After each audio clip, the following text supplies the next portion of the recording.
from this computer so that Albert, we can give you this recording. All right. Thank you. All right. What we will do is, so today's session, Albert, will be more focused on your current interview that has come up for the 18th. Yeah. Okay. And just to confirm, I thought that you have already sent your CV to them and they already have your old CV, isn't it? I mean, the one which is existing CV. Yes, the one I sent you is what they've got. Okay, fair enough. I'll bring it up on the screen. Just give me one moment. Okay, 1 moment. I'm just bringing it up.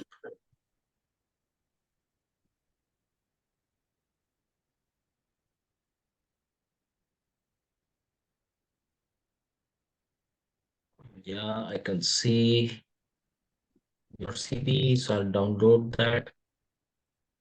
The second thing that I will do is I will open the job description. Okay. The thing I will do is open the main tech, right? It looks like a simple requirement, to be honest, Albert. It Yes, looks like a simple it requirement. looks very simple. And sometimes Yeah. when you see it that way, it's a bit difficult to actually pinpoint what they actually want from you. Yeah, I totally agree. So let me share the screen. Let me bring up this CV and let me just download this file. It's opening up and I will open your file as well. So we'll have open side by side. Okay. All right. Now let's bring this over. Share screen. First, let's look at the job description because your profile understand already have. Right. Yes, yes, they do. All right. Now let's come here. So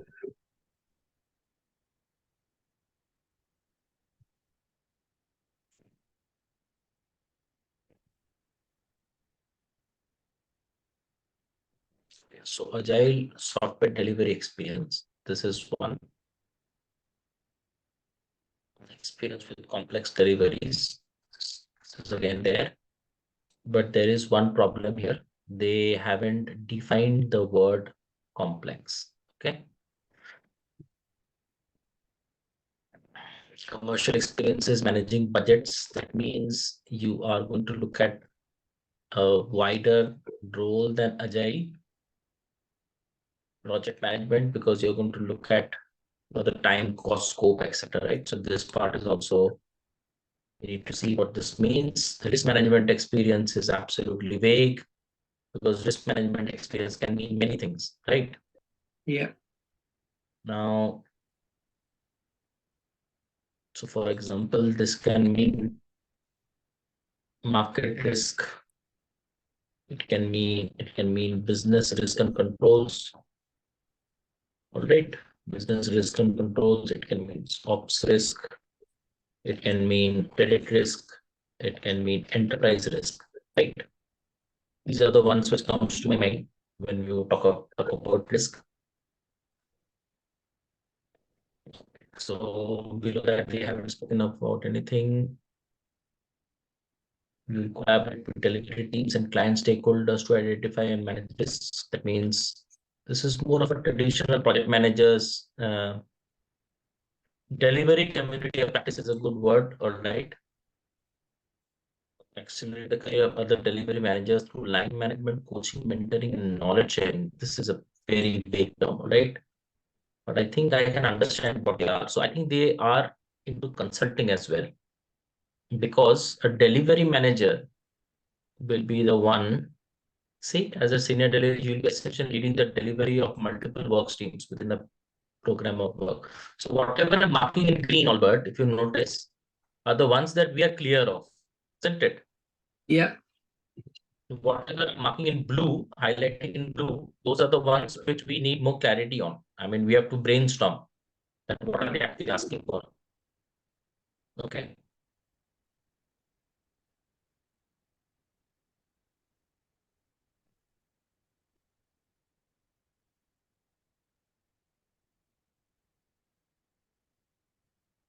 Okay, to make public services better, this is also something that we understand. Okay, this is very vague. All right. And using your agile delivery expertise to ensure smooth sailing through the project life cycle. Right. So, uh,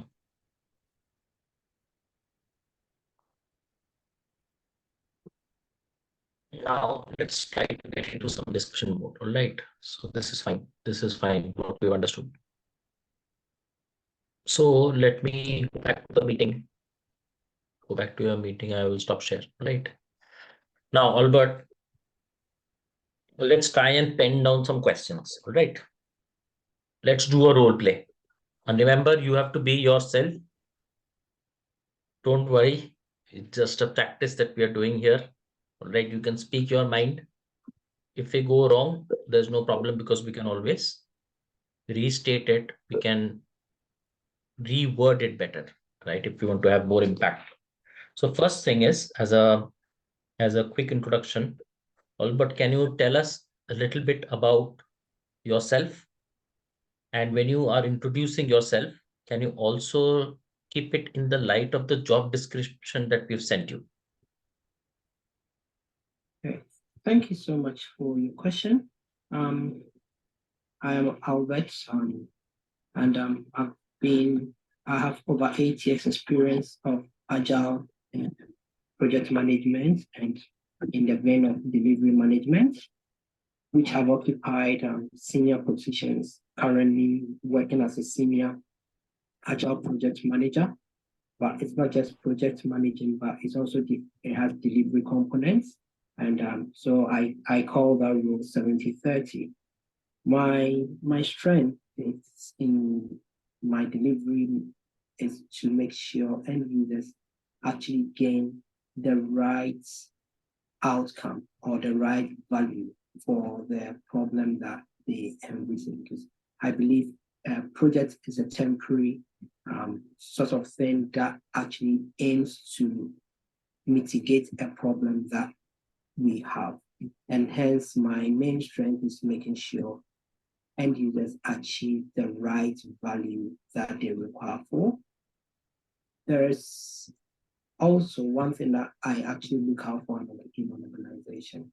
It's an organization that focus on their stakeholders.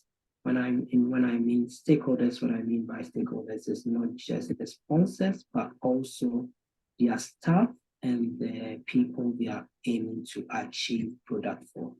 And going through your profile, I can see why a consulting company that actually do a lot of projects for government organization, public sector, example, working for the housing sector, working for NHS, working within some of the health sectors. And yes, this is what I come with. And I'm also hoping once I join the organization, I'll come with my expertise, my knowledge to be able to help enhance the already thriving business that you have. If this is what you are looking for, then you are interviewing the right person. Thank you. Very nice. Excellent. I think, Albert, a very good first attempt. Okay. But as you said, you remember that sometimes the answer can be a little long. So what we have to do is, fortunately, I have a stopwatch with me. Okay. We will retry the answer, but after I give you some snippets. All right. Yeah. So few things that we have to do. Now, see, what you said was you have 8 years of experience working on the agile project management as well as delivery management, right? Now, this is part of the job description, and you are telling them verbatim, so quote unquote, what they have mentioned on the job description. Now, the introduction is also an opportunity for them to ascertain through the very first sentences that you are an SME of the area that they are looking for, a subject matter expert. Yeah. Now look at this. 8 years of experience, in medium to large scale agile transformation, where I have interchangeably played the role of a Scrum Master, a product owner, using iterative and incremental development, because that is the essence of Agile. When it comes to delivery management, it involves understanding the stakeholders' pain areas, crafting intelligible solutions, and always looking for efficiency and customer satisfaction. That's it. Can you see it in 2 lines? I've introduced myself. Yes. Okay. So if you notice, what I did was I broke up the word agile into iterative and incremental software development. The second thing that I did was, you are talking about medium to large scale transformation. Now, along with this answer, you have to also say one more thing. In all of my experience, I have dealt with cross-geographical, cross-cultural stakeholders with different levels of hierarchy, which helps me understand their culture, their ethos, and in a better way, I'm able to understand the corporate social impact. I'm repeating myself. In all of my experience, I have had cross-cultural, cross-geographical experiences with people, which has helped me understand the culture, the ethos, which helps me better impact the corporate social responsibility.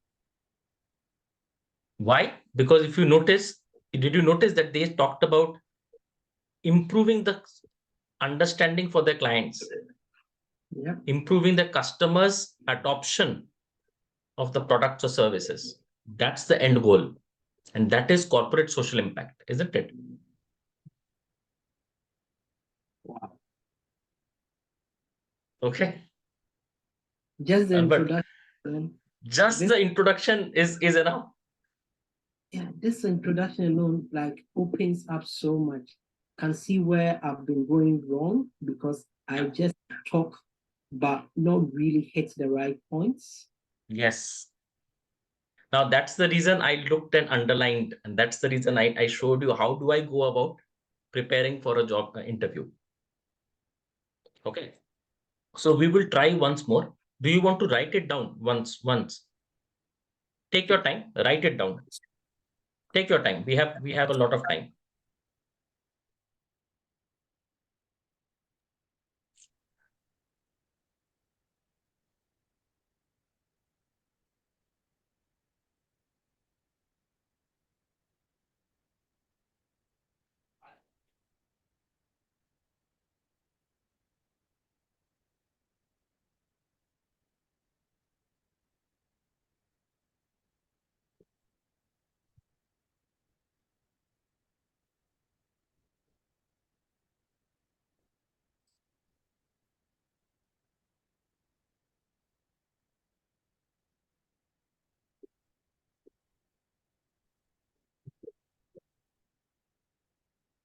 Yep. Did you want me to repeat myself once more, just so Yes, that you please. get it? Yes, Okay. please. All right. So I bring across 8 years of experience. Leading medium to large scale agile transformations,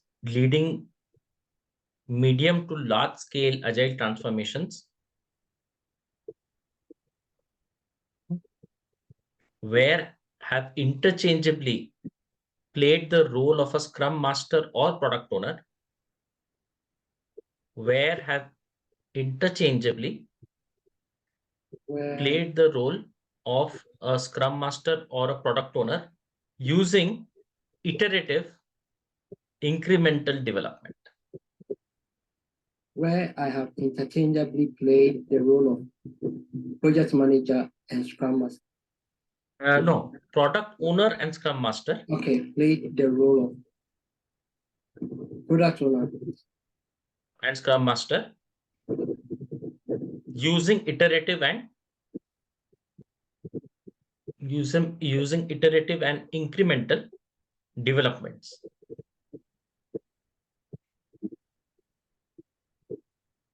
Okay.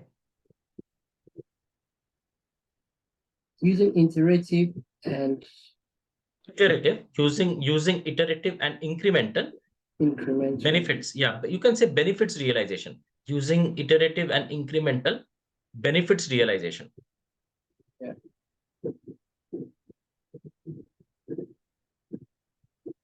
Yep. Okay. The next line that I had said was delivery management is my forte. You can say is my forte. Forte means it's your strength area, isn't it? Delivery management is your forte.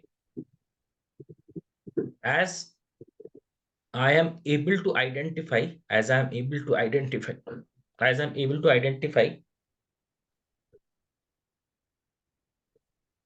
with different stakeholder levels, from the CXOs to the level of project teams. Different stakeholder levels. So different stakeholder levels of a CXO to a project team member. Yep. In understanding their expectation,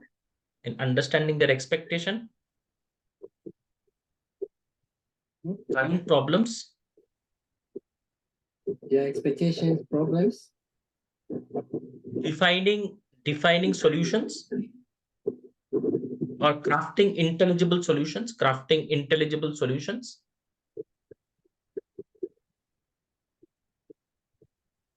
which maximizes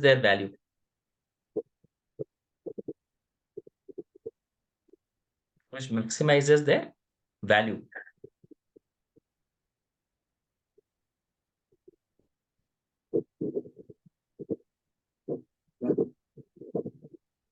Also in all of these years,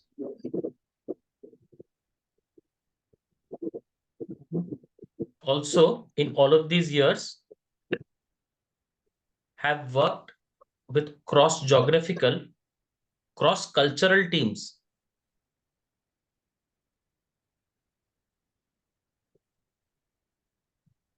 Which enables me to relate to the culture, ethos, which enables me to relate to the culture, different culture, ethos, identify risks, because you remember risk is very important thing that they have asked for. Identify risks and mitigate both people as well as technical challenges. People-centric and mitigate both people-centric as well as technical challenges.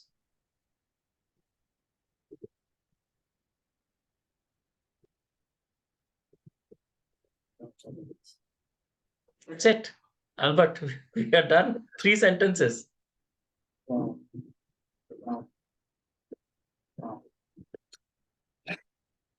Okay, so read it once more. All right, read it, try to assimilate it, and then I will start a stopwatch. You have to finish this in 2 minutes. Okay. Entire thing you have to finish in 2 minutes without hurrying. All right, so you don't need to hurry. Take your time, but make a conscious effort to try and speak coherently with impact and finish it in 2 minutes. All right, so whenever you're ready, you can even read it out. That's not a problem. For the moment, you can even read it out. All right. Okay. I'm about to start. I bring up I bring across, okay, so sorry. Thank you for the question. I bring across 8+ years of experience leading medium to large agile transformation projects, where I have interchangeably played the role of a product owner and a scrum master, using iterative and incremental benefits realization. Additionally, delivery management is my strength, as I am able to identify different stakeholder levels from CXOs to the product team in understanding their expectations, problems, crafting intelligible solutions to mitigate, to maximize their value. Finally, I also am able to, finally, in my years of experience, I have worked with cross-geographical and cultural teams, which enables me to relate to different cultures, ethos, high risk, and mitigate both people-centric and technical challenges. Thank you. 1 minute 18 seconds only, Albert. See this. 1 minute 18 seconds only. Really? Yes. That's it. Wow. This is what the power of mentoring does to you, Albert, right? You're just you know everything. It's just that I'm trying to shape it in the container in which the job description is. It's like we are water, but we take the shape of the container. Right? Bruce Lee, I don't know whether you follow martial arts, but Bruce Lee had said, be like water, formless. Yes. Such a beautiful word, isn't it? Be like water, formless. All right. My next question, Albert, is that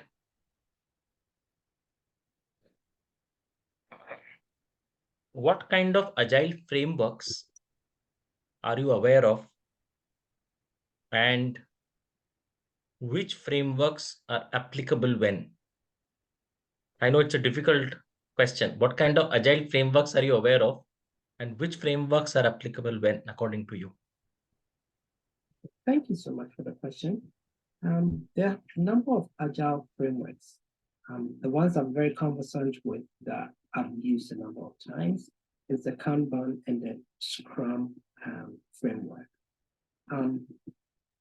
When are these applicable? Okay, I normally use Scrum when the project or the products that we need to develop is time bound, and I need to be able to produce the products within a time, budget, and a scope. Normally, when it comes to operational projects where it could actually lead to business as usual, I use the Kanban because I just want to show transparency, which is the main thing, but it's not really time bound. And these two can be used interchangeably, even within one particular agile product or project that you do. Thank you for the question. Excellent. All right, Albert. Now see the way I'm going to articulate it. Okay, just hear me out. And we are all doing extempo, right? Yeah. Thank you for the question. There are quite a host of agile frameworks which are existing, namely Scrum, Kanban, Lean, Extreme Programming, Crystal, feature-driven development, etc., etc. In terms of having cognizance of these frameworks, I'm aware about all of these frameworks.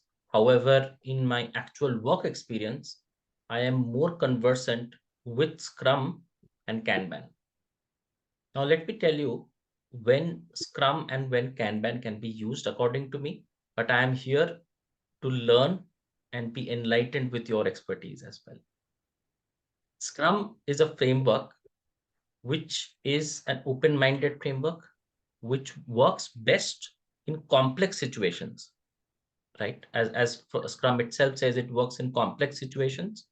This is more used when the teams are immature, or the teams are maturing. when there has to be a discipline in terms of the events that needs to be conducted, right? As Scrum mentions, there are events like sprint planning, daily Scrum, you have sprint review, you have sprint retrospective, etc. That's because we want a discipline instilled within the team members. However, if let's say, for example, the teams have been working together for a very long time and they are practicing Agile. So rather from being Agile, they are doing Agile. Then we can use frameworks like Kanban, which does not need a regimented events. However, still we can take the advantage of the work in progress concept. We can assign work in progress limits. And Kanban is like you can see the board, what is to do, what is work in progress, and what is done. With this, I would want to conclude my answer. But if you would want to know more about any of these frameworks, I'm happy to share more.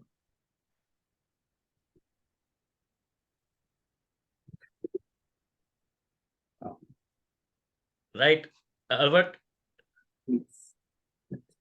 Wow. Okay, so that's the thing. How were you able to capture your answers like that? I don't know. I always do that. I don't know, Albert. It comes with years of practice, isn't it? It comes with years of practice because I am now almost in the shoes of an agile group, right? With teams where we have to constantly work with Scrum masters, we have to constantly work with agile, visionaries. And when we are working with such visionaries, your language has to be that of the coaching stance. See the way I played with words there, that I know a little bit. Through my definition, you'll understand that I am an expert, but I never said that I'm an expert. In fact, I said that I'm here to learn more. So you give the person on the other side of the table adequate respect, and that person starts liking you from that word moment itself. That here's someone who knows his or her stuff, but is willing to learn. Okay, so the frameworks that you have to just remember, just a quick snapshot, that agile frameworks are Scrum, you can say Kanban, you can say Lean, you can say Crystal. I never thought of Lean to be an agile framework. I know, because Scrum itself is based on the house of Lean. Yes. Isn't it? First thought we had waterfall, we had agile, we had Lean. Because I know Lean, the way Lean actually, out of Lean, they combine the Six Sigma, so the Lean Six Sigma, and Lean is more about elimination of waste. Elimination of waste, yes. Each other, and then continuous improvement. So Yeah. I know Lean, but I never thought of this as an agile framework. But it is many organizations actually use only the Lean principles because they don't need the events. Remember, Albert, they don't need the events. Okay. So Scrum, Kanban, Lean. So I'm just going to put that on the chat. Scrum, Kanban, Lean, Crystal, feature-driven development. Don't forget this, FDD. Okay, feature-driven development. Then you have extreme programming.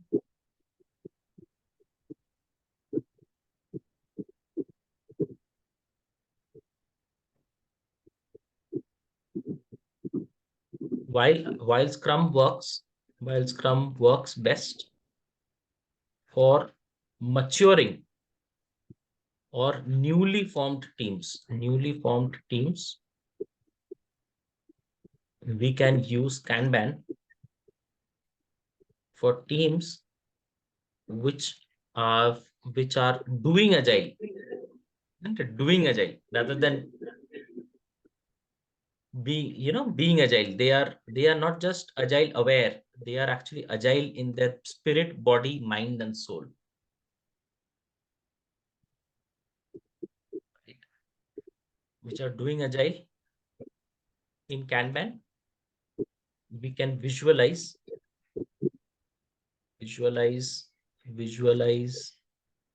the work queue, which Scrum also uses, known as the Kanban board, containing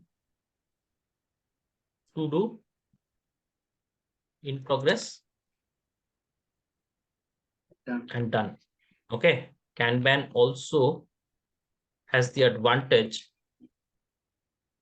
of assigning WIP limits, which shows where work is slowing down, and hence management can effectively suggest workarounds.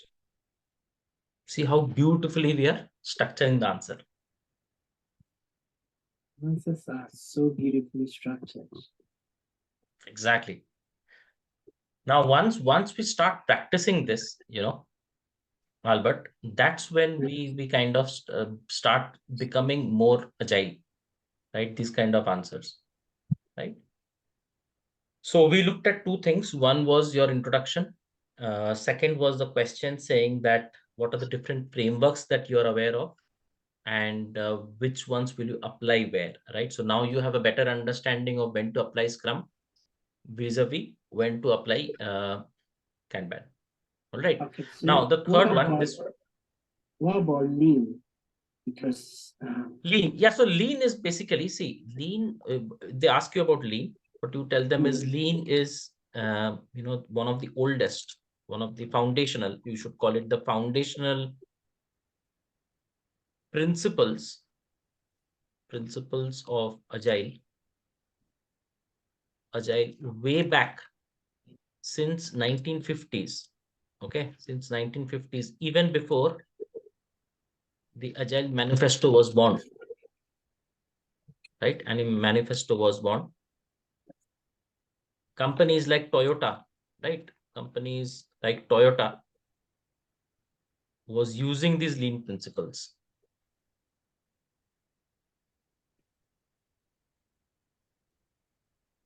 In fact, the house of Lean is what is leveraged. Look at the interplay of words, Albert, right? In fact, the house of Lean is what is leveraged by Scrum as a framework, as a foundational framework. Okay. Yeah, you make it looks very simple. You bring, because it's like going to school and studying things and bringing them together. Yes. That is like you bring that sort of completion to things. So wow. Exactly. No, I have only got half started because Sandeep has joined in, right? And Sandeep is going to add from his side as well. Okay. So we are bolstered with more and more knowledge. You know what? Thank you so much. That meeting, I would have, I would do anything to attend such a meeting again to have met you guys. Thank you. God makes us meet, as I've been telling you, Albert, that God makes us meet for a purpose. Even Sandeep and me, when we go quite a few years back now, all right. But when we met, it was a chance and providential encounter. Correct. Through providence, we met. But what happens is we instantly connected, and here we are, ages after that, you're still here. Correct. Success likes speed, Albert. And whenever you want to stay warm, I always say stay close to the fire. I shared this with sorry, your name is Chisholm. Chirantan. Chirantan is my name, and Sandeep's name, Sandeep. Yeah, Chilton. Yeah. So I shared, Sandeep, I shared with the children about what my grandmom said to me. Like, if you want to learn how to fly like high like the eagle, and you are even learn to play with the eagles. They will Exactly. part of you, but when they realize they can't kill you, what they will do is they will try to teach you how to fly high. Exactly. So 100%. I want to learn, and I just don't want to learn for just a job, but I want to also learn, and some time to come, I'll also be able to impact knowledge. That's exactly why people come to us, Albert. I mean, we got executive directors coming to us for training, for mentoring, you know. I mean, those guys are, you can't even talk to them in an organization normally, right? And these are all working for $1 billion company, you know, as an ED and all, right? ED, MD. Just because they know we deliver, and we deliver it beautifully, and it makes a huge difference to them, you know, at the end of the day. They get the results, and that's what matters. We bring them the results. So we are really result focused. Exactly. Know what needs to be done in what situation, and we are very agile, right? If you come to us with a different job description, maybe, you know, we might give you a very different answers to the same questions, you know. Exactly. And Exactly. and that's how you win these battles, right? It's just all a mind game, but how do you play it? You know, it's like a chess. You're playing a chess with your interviewer, isn't it?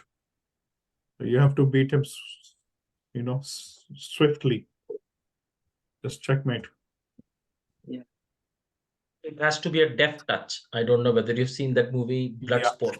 You know, Van Damme, you know, goes and hits the pile of bricks. The brick right at the bottom row gets broken. Correct. The deft touch. Okay. So next question, Albert, how they can test waters? How they can test waters is they can ask you a more difficult question. Okay, the more difficult question, and it should be easy for you. That is, we have recently heard in our organization that if you're practicing safe,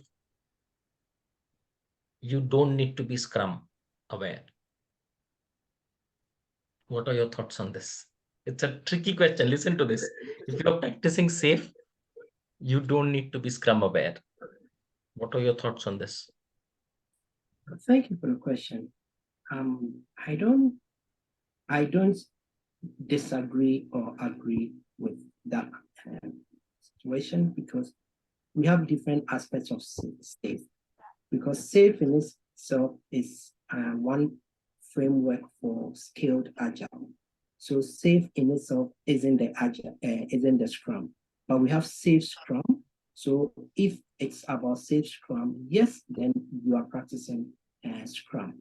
But if you are doing safe, maybe product owner, that is, or you're doing safe in Lean, it's all about scaled agile. So Scrum is a framework under Agile, and Safe also occupies that same space, but it is not the entirety of Agile, or it doesn't mean everything Safe is Scrum. That is my view on it. Now, very nice. All right, Albert. Now, one thing which will add you brownie points is even before you go down the route of scaled agile versus Scrum, just to show your knowledge a little bit, what you can tell them is if an organization wants to scale at a much larger team size, then there are different scaled agile frameworks available, of which Safe, as you rightly said, the scaled agile framework is one of them. But there are other models like Spotify. There is less. There is disciplined agile. Right? These are all there. However, the reason for Safe to be very popular is you identify the tiered structure of Safe, which how they have beautifully put the tiered structure to an organization's usual classification of project, program, and portfolio. So Safe can be done at a team level, small team level. It can be done at a project level. It can be done at a portfolio level. Now, you will add whatever you said, that it can be Scrum or it may not be Scrum as well. The most important thing to identify is not every organization may need scaled frameworks. You need scaled frameworks when you are designing the scaling. When, let's say, your organization was practicing Scrum or any other framework with 5, 10 people, 20 people, 100 people, but at an organization wide, from 1,000 people, you want to implement it to 10,000 people. That's when you will need to adopt any scaled agile principle or any scaled agile framework. I thought SAFE actually has 10 to 15 teams in the SAFE. Yes. Yes. And if it has 10 to 15 teams, and normally each team is limited to around maximum 10 people. Yes, but if you remember the RTE, the concept of a release train engineer, they would say that one release train can have 150 people in it. Okay. Okay, and that 150 can again work for 10 to 15 such trains. Okay. Right. So you are looking at almost 1,500 to 2,000 people, Albert. 2,000 people. Okay. Beyond that, if you have to kind of do, let's say, in millions, then maybe you'll have to do multiple such scaled frameworks. Not one might actually. I literally thought like when it comes to the skilled agile, you're talking of up to about 150 people in a skilled team. Yes, but you can have 10, 15 such teams. Yes. Yes. Yeah, with the explanation, I now get it that you can actually have multiple skilled teams within an organization. Okay. So I'll just going to put it here that scaled agile frameworks are NESS. You can also look at NESS, NESS, Spotify. LESS stands for large scale Scrum.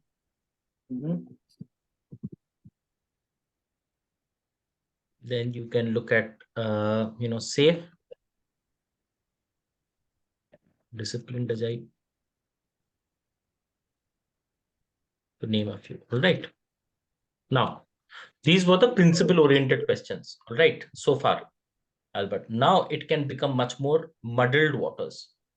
So this is where they will ask you behavioral questions. Right. So my first behavioral question that I can ask is, now, Albert, you did mention that you worked as a Scrum Master. Can you tell us an example of a very challenging situation that you faced as a Scrum Master? Why was it particularly complex? What was the approach that you took? And how do you think you mitigated the challenge? Thank you so much for the question. As I initially introduced myself as someone that loved problem solving and working as a Scrum Master and product owner, one of the most challenging things I encountered was when I joined a new team as a Scrum Master, and the team said they were practicing Scrum, but I realized there wasn't much collaborative work within the team.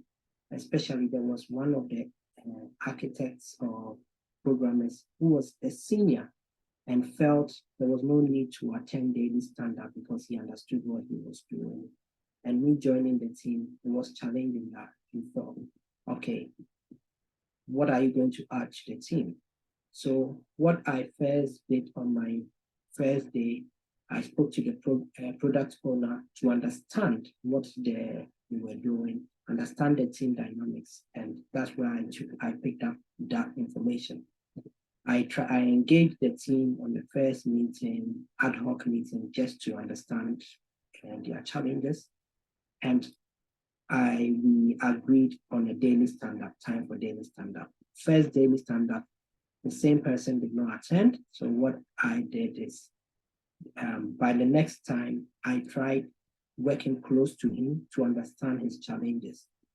So I became a friend to him. I needed to become a friend to be able to mitigate it. So through that, he told me that the other people didn't really respect his views and he didn't find it important for him to come and waste his time when he can do other things. I encourage him by telling him the importance of all the Scrum events, and not doing one can impact on the others that we do. Once he understood me from the friendship level, he was happy to join the daily stand-ups, and he was happy to train the others that he felt were not as strong. And by our fourth sprint, we were very effective and our velocity had actually increased. And that's how I mitigated it. Thank you.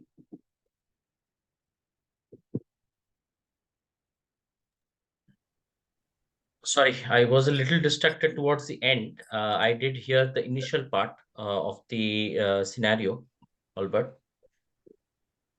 Okay, so the conclusion, what had happened once I became a friend to him and I explained to him the importance of the Scrum events and the fact that every single one is as important as the other, I was able to get him to understand and start by the fourth sprint, where he was actively involved and also sharing experience and knowledge.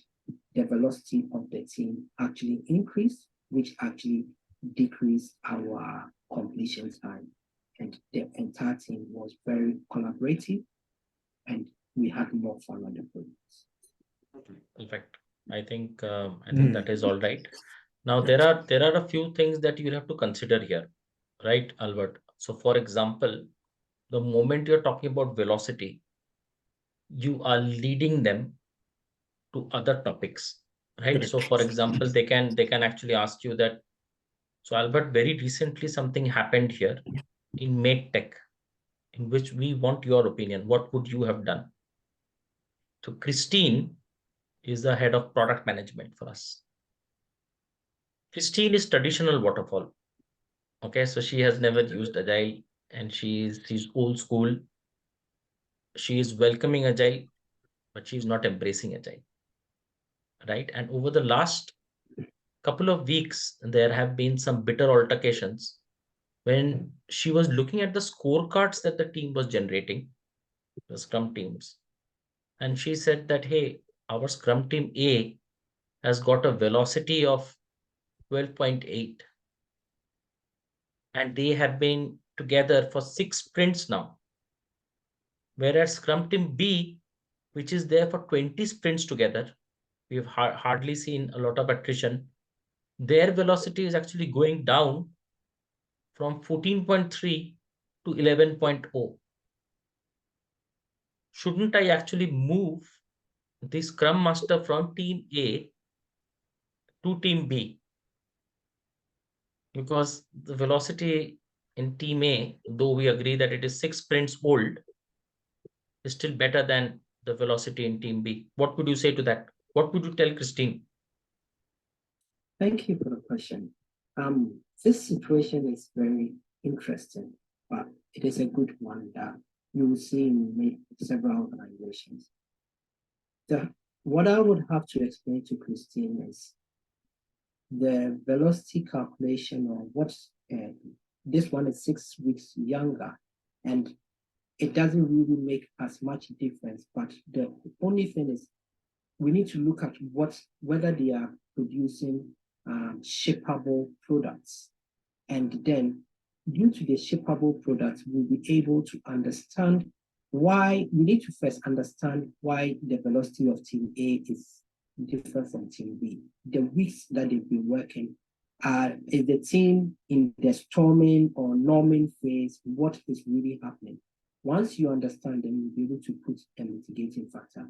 And also you get Scrum Masters to share knowledge, which could be termed as Scrum of Scrums, where Scrum Masters can then decide to be meeting to share knowledge and be able to impact both teams as is meant to be. So that is what I would have suggested if I'm meant to direct them. Okay. We have to be very mindful of this, Albert.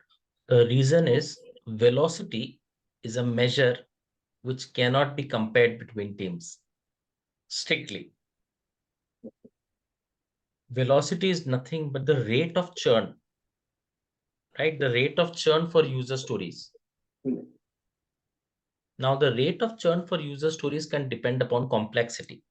So how much of complexity of user stories are you picking up? So it could be that team B in their earlier ones had got more decoupled stories. And in more recent sprints, while their velocity or their the sprint backlog was the same in terms of size, but they picked up the larger stories. If you have larger stories and if any part of it remains undone, it will not result in velocity. So understandably, velocity might be falling down. The other aspect where velocity can fall down is when experience from the team goes away suddenly. Now, what do we mean by that? So let's say that there were 7 developers or 6 developers in the team, of which 2 were highly skilled and they were old tenured employees in the firm practicing Scrum. What happened was very recently, one of the senior developers has left the firm and another junior developer has been kept in. So while the squad size is the same, Albert, experience has dropped. Because one senior developer's experience has dropped, that developer was not only doing his or her own job very, very nicely, but was helping other developers come up the curve. Because there was this attrition, which was, of course, we cannot plan for attrition, but because of this attrition, a dip in velocity can happen. So our answer to Christine would be, velocity is not the measure for comparison between teams. In fact, we will go one step further to say that velocity for a team should not be compared across time. Because across time, there might be credible reasons for the velocity to fluctuate. Rather, there are other matrices, that is number of user stories committed and delivered. So you commit to it and you delivered it. Number of stories which have been delivered and no escape defects are there. That means while they have been in production, they have been there without any real defects known. So production defects have come down. Customer satisfaction is on the rise.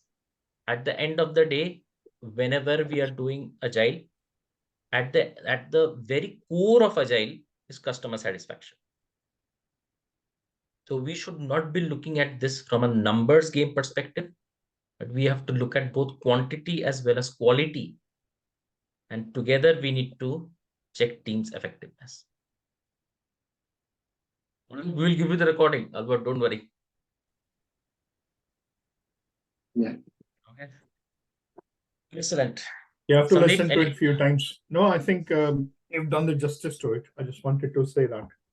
I think it's quality and quantity, you need to be looking at rather than running after the velocity, because 2 sprints can be very different. Can be, and Chirantan has just very well mentioned all the scenarios, I think, where it can vary and why, what could be the reasons. So that's sort of suggests the client that always look for that quality and quantity, what has been delivered and what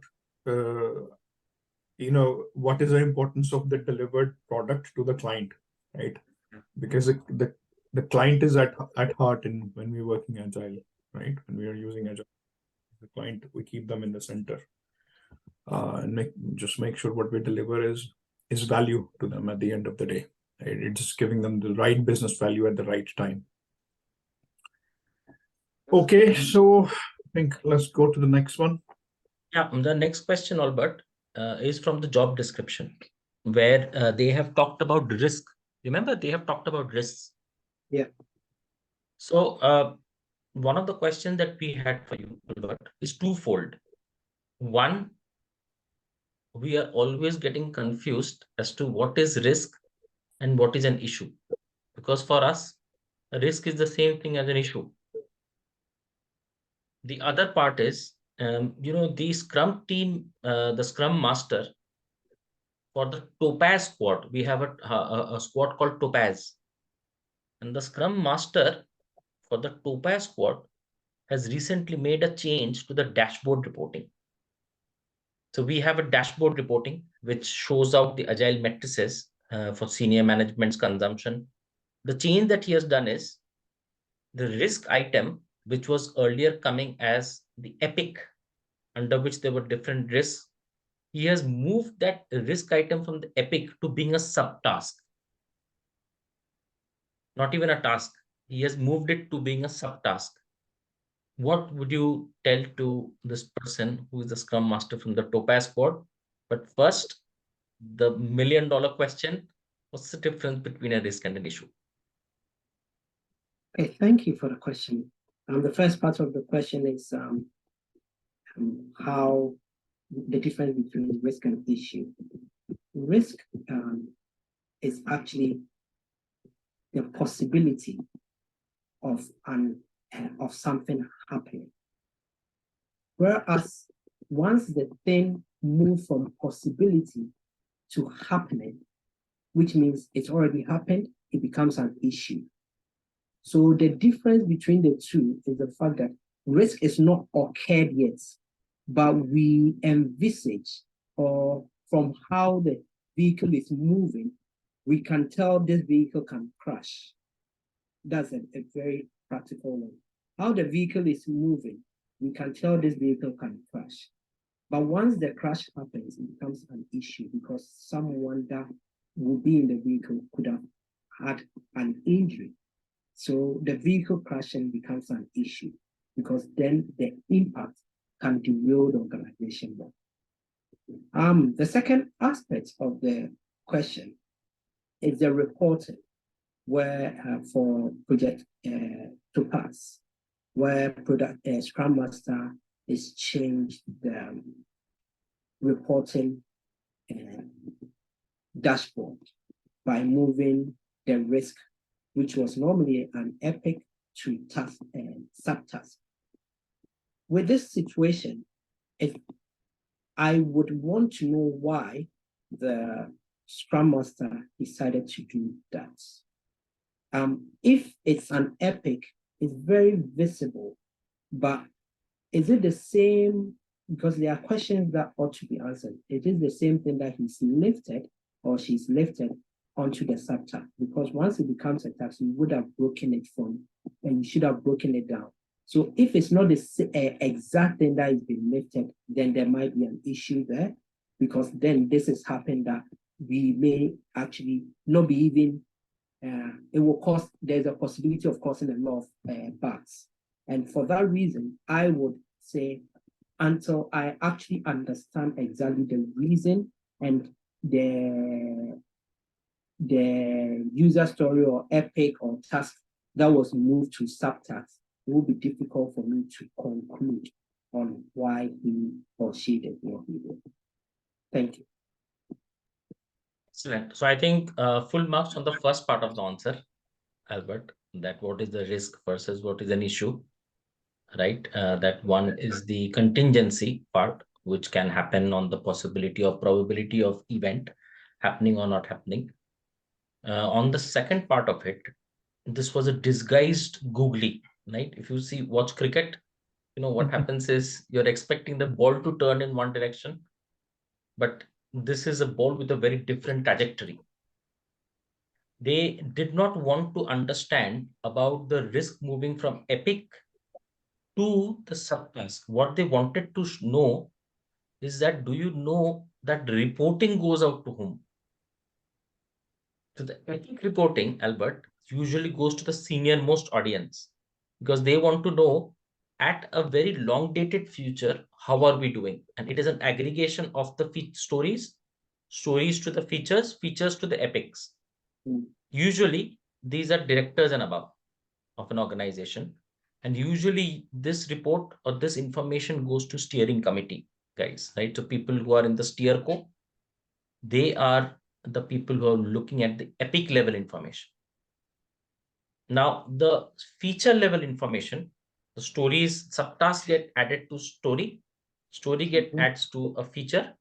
That feature level goes to the operating committee. The operating committee are the ones which discuss the risks.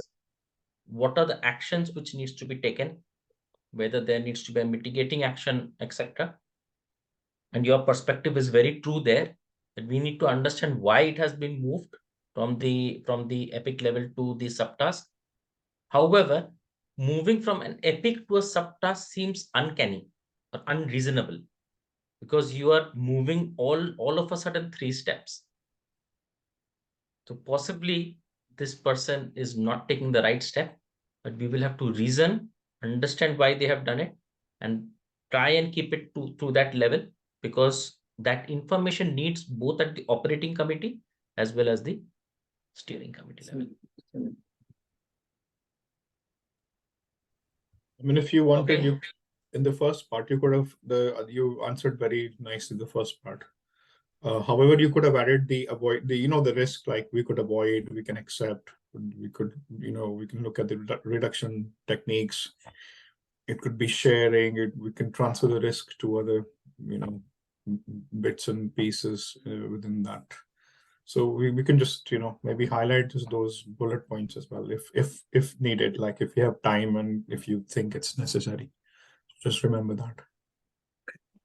So in that sense, maybe when I explained the risk, I could have just said risk is the probability of something happening, which Exactly.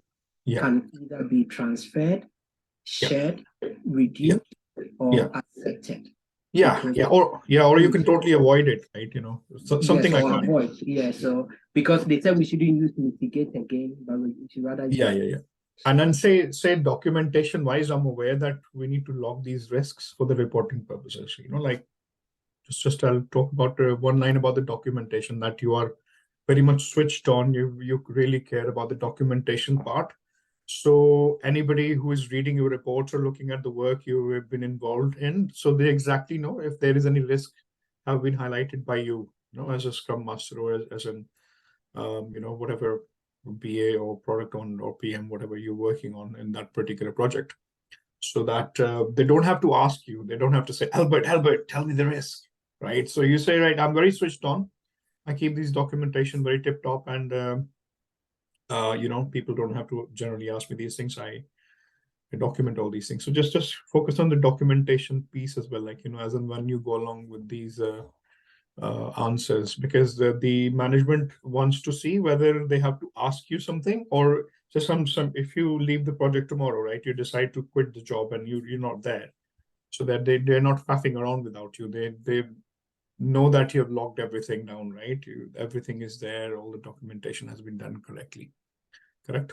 Or if you've been transferred to another project, so that someone else is taking over, so they don't have to bug you for these things. So then say, right, I just keep these things in a very tip-top condition. So like ending the answer after describing the risk, describing issue, I could add it by saying in all this there is the risk and issue log, where I have document all the risk and the issues that occur. So it can it can go into the repository, where in case we want to do similar projects, we'll be able to review the risk and issue log and see some of the things that possibly could happen and manage it before it happens. Correct. In a lot of organization, like in Citibank as well, where Chairman works, people normally don't report loads of things back and forth, right? If a risk has occurred, right? So I know which tool I'm using, where to look at. If I'm your reporting manager, I don't have to ask you or bug you, Albert, what are the risks today? Have you found anything? So I'll go into the portal, whichever it is, wherever we're logging these risks, and I'll go and read it from there, right? Rather than we sending those unnecessary emails back and forth, if that makes sense. So that is why it's very important to keep everything logged at the right place. So just and so people every organization in their repository, they actually have the tools for logging or keeping whichever documentation. Correct. May want typical waterfall kind of documents. Some people exactly. Agile sort of tools to log your Correct. whichever tool they're using, it'll just say I'll log everything in there and I'll keep it everything, tip top in a very good condition. So you know exactly where I am at any given point of time. So, okay, So great. I've left a definition for you. We are going to wrap up this session. One last question, Albert. Can you give us an example from your work experience where you have failed either as a project manager or as a Scrum Master or as a product owner? Why and what have you learned? Thank you so much. I always say project management is a temporary project, is a temporary sort of thing, and there is so much risk and issues that come. I have actually failed on something before. It was my ability to always say yes to things. And we were meant to develop a product, and where there were several changes, but because I knew Agile allows for changes, I was always saying yes, yes, yes, yes. I was an Agile development, Agile project manager, so I was always accepting it. Only for me to realize that it was impacting negatively on the team. And also, we were not considering the privacy aspects of the project, because every addition, we need to look at the impact assessment, privacy impact assessment, and we were not considering all those things as much. So that impacted on the team negatively, and I realized the team's productivity was becoming low because they were confused. What I did about it is I met my manager, spoke to my manager about the fact that this is what I've identified, and I wanted us to have the right channel of bringing changes. And I actually went on to train myself on some aspects, such as privacy, to enable me to be able to add more value to the team, that we are not always bringing an SME of a privacy professional, but with my knowledge as a privacy professional, I was able to impact the project. And this has been a very good aspect of me, because I am also lean and I believe in continuous improvement. So that failure actually wasn't a failure per se, because I turned it into a very good aspect of me, and I impacted the organization as a whole. Thank you. So this is superb. All right. What we have to do now, Albert, is we just have to celebrate your success. Okay. So whenever 18th you're going to have this interview discussion, we want to hear from you how it went. Okay. Let us know if this helped. I'm sure that this meeting has helped, isn't it? Put some perspective, put some words, put some thoughts. Trust me, it's more than help, because I've identified a lot of gaps in myself. Yeah. I'm not shy to say it when I realize that I have gaps. And I can see, even though I'm going for this role, I am still looking at someday joining a financial institution, and I want to use this as a stepping stone. And you guys have given me so much perspective, so much energy, even for Sunday's class. And I'm not missing a minute of my class, because you guys have really, really, really showed me what I was lacking in myself. Which is, I've always said to myself, I've never been that good with interviews. And it's not because I don't know entirely. I have the knowledge, but piecing the knowledge together becomes a difficulty. And thank you so much. I'm just going to, I said to you guys, I said to Chetan that personally, every other person I was working with, from the time I met you guys, I dropped everyone. I dropped everyone because I wanted to trust everything in one direction, single objective, single goal. And I am going to go for this one, but this one is not my main one because I'm looking at getting into the areas that you guys want me to get to.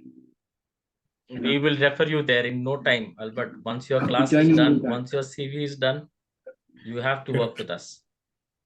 Yes, I'll be joining you guys. I'll definitely. Very nice. Excellent. Excellent. So all the best, Amazing. Albert. Thanks for your time again. And let us know how it goes. I definitely will do. Sandy, Thank you. thank you as well. Thank you, Albert. Anytime. Take care. Thank you. Bye. Good luck. Night. All right, thank you. Bye.